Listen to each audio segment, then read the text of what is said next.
Morning everyone, আরও একটা নতুন ভিডিও নিয়ে আমি চলে এসেছি। ফেসবুকে দেখলাম অনেকেই ক্রিসমাসের জন্য খুব সুন্দর ডেকোরেশন করেছে নিজের বাড়িতে। তাই ইচ্ছা হলো আমি আর বোন বসে পড়লাম কয়েকটা ক্রিসমাস ক্রাফট বানাতে আর ডেকোরেশন করে তোমাদের সাথে কিন্তু শেয়ার করব। তো ক্রিসমাসের সকাল কেক না হলে কি চলে বলো। বাপি এই বছরের ফ্রুট কেক আনে নিয়ে এনেছিল টি কেক। তো টি কেক দিয়েই সকালটা শুরু হলো। সাথে ছিল ডিম আর ছিল কফি। শীতের সকালে কফি খেতে বেশ ভালো লাগে, তাই না? চলো ডেকোরেশনটা এবারে তোমাদের দেখাই। আমি এখানে কয়েকটা ফ্লাওয়ার স্টিক নিয়েছিলাম, তার সাথে স্নোগুলোকে অ্যাটাচ করে দিয়েছিলাম। আর আমি যা যা দেখাবো সব কিছুই কিন্তু আমার হ্যান্ডমেড, মানে বাড়িতে বসেই কয়েকটা ঘন্টার মধ্যেই বানানো। খুবই কম সময়ে এগুলো বানানো যায়। আর আমার না ক্রাফট বানাতে ভীষণ ভালো লাগে।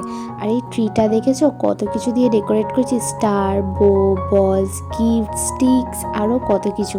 আর সাথে কয়েকটা স্নো আমি অ্যাটাচ করে দিয়েছি তুলো দিয়ে। আমার স্নোম্যানটাকে দেখেছো, দুটো হাতও কিন্তু বানিয়েছি, কিউট হয়েছে না? আর এই যে আমার স্যান্টা দাদুর মুখটা কিন্তু রিয়েল, বাট বডিটা কিন্তু রিয়েল না, বডিটা আমিই বানিয়েছি। আর সাথে রেখেছিলাম এই দুটো ইয়াররিং, আর ওই দিকটাতে ছিল দুটো ক্লিপ, আর সাথে ছিল কয়েকটা আমার চুড়ি, যেটা আমি গাছটাকে বর্ডার করে দিয়েছিলাম। এইখানটা আমি পেপার কাট করে বানিয়েছি। কেমন হয়েছে বলো তো স্লেজটা, আর হরিণগুলো কেমন হয়েছে? আর এই ডেকোরেশনটা আমার বোন বানিয়েছিল, কিউট না? ও হ্যাঁ, তোমাদের তো বলাই হয়নি, দাঁড়াও দেখায়। আমাদের স্যান্টা মানে বাপি আমাদের এই দুটো সেলিব্রেশন গিফট করেছিল সকালে। সকালটা তো বেশ ভালোই কাটলো, দুপুরের মেনুটাও কিন্তু বেশ ভালো। আর জানো, বিকালে যাব একটা মেলায়। আমাদের এরিয়াতেই একটা ফিমেল গ্রুপ এই মেলাটা অর্গানাইজ করে, আর মেলাটার নাম হলো পৌষ মেলা। না পিঠে কতটা পাবো তো জানি না, তবে অনেক রকম খাবার নাকি বসে শুনেছি। চলো আমরা বেরিয়ে পড়েছি, যাচ্ছি সৌমি, আমি আর ওর বোন। আর আমার বোন যায়নি, ও প্রথমে বলেছিল যাব, তারপরে কি হলো, তারপরে হঠাৎ করে বললো যাব না। ও আসলে একটু মুডি, ওর যখন তখন ইচ্ছা হয় যে হ্যাঁ যাব, আবার কখনো কখনো ইচ্ছা হয় না যাব না। তাই ওকে আর জোর করলাম না, আমরাই বেরিয়ে গেলাম। তো এখন 6টা বাজে, আমরা মেলায় পৌঁছে গেছি আর ভিড় এখন হতে শুরু করেছে। এরপরে আরও ভিড় হবে। মেলাটা বেশ জমজমাটি মেলা। এখানে অনেক রকম জিনিস পাওয়া যায়, হ্যান্ডক্রাফট থেকে শুরু করে সোয়েটার, শাল, নানান রকমের dress, jewellery, room decor, sunglass, আরও কত কিছু। কোনটা ছেড়ে কোনটা বলবো। আর ওইদিকে ফাংশনও হচ্ছে।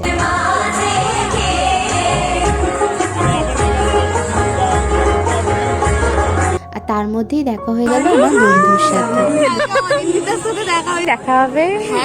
শৈলীর দিদি এখানে একটা স্টল দিয়েছে জাঙ্ক জুয়েলারির। এই যে এই স্টলটা, দাঁড়াও এখানটা একটু ফাঁকা হোক, তারপর তোমাদের দেখাচ্ছি। কত রকমের জুয়েলারি রেখেছে, জার্মান সিলভার থেকে শুরু করে এমনকি একটা নিউ দেখলাম তামার একটা কি সুন্দর হার, মানে আমি এটা ফার্স্ট টাইম এরকম দেখলাম। তারপর তো দেখলে কত শাল, সোয়েটারের স্টল বসেছে, এছাড়াও বসেছে একটা বাচ্চাদের স্টল। এখানে কিরিংগুলোও যেমন সুন্দর, তেমনই পেন্সিলগুলোও সুন্দর। এই স্যান্টার পেন্সিলটা কি ভালো লাগছে না দেখতে, ভীষণ কিউট। আমার বোন থাকলে তো বায়না করতো যে কিনে দে, কি হবে কিনে, ওতে এটা ইউজই করতে পারতো না, এটা রেখেই দিতে হতো। যাই হোক, তারপরে দেখলাম গয়না বড়ি, তার সাথে নানান রকমের পাঁপড়। মনে আছে রাজশাহীতে যেমন পাঁপড় বিক্রি হচ্ছিল, ঠিক তেমন। তার পাশেই দেখলাম সানগ্লাসের একটা স্টল, আর এই স্টলটা দেখে তো আমি ইগনোর করতেই পারলাম না। আমি এখন ভীষণভাবে সানগ্লাসের প্রতি অবসেসড হয়ে গেছি। এগুলো কত করে গো? বুঝবি স্মল ফেসের জ্বালা তোর দেখি। তো আমার সাথে আমার বন্ধুও সানগ্লাস ট্রাই করছিল, বাট ওর যেহেতু স্মল ফেস, ও তাই নিতে চাইলো না, বললো যে একটু বেশি ওভার সাইজড লাগছে। আমি এখান থেকে একটা সানগ্লাস নিয়ে নিলাম আর বাড়ি গিয়ে দেখাচ্ছি। তারপরেই চলে এসেছিলো অনিন্দিতার, ও এখানে হোমমেড পারফিউমগুলো ট্রাই করছিল।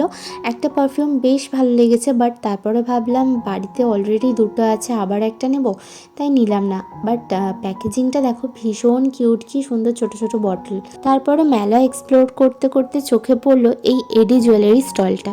কি সুন্দর না নেকলেসগুলো, আর নেকলেসের থেকেও আমার বেশি ভালো লেগেছে ফিঙ্গার রিংগুলো। মেলাটা 3 দিন থাকে, আর আমরা গিয়েছিলাম লাস্ট দিন, তাই আরো একদিন আসতে পারলাম না। তারপরে গেলাম আরো একটা দোকানে, আর এখানে না উলেন ক্লিপ, মেলায় ঘুরতে গেলে না মনে হয় সবকিছুই কিনে আছে।